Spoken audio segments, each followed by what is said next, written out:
கருவறைதான் மனதால் நானும் அன்னையே மறவேன் என்று முன்னையே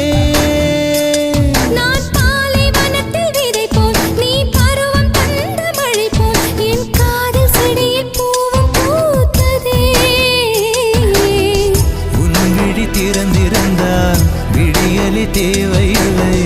உன்னை நான் துறந்திருந்தால் உயிரது சொந்தமில்லை இத்தனையும் இனி கிடைக்குமா கிடைக்கும் கிடைக்கும் நான் கூட சொல்கிறேன் அழகே பிரம்மனிடம் மனு கொடுக்க போயிருந்தேன்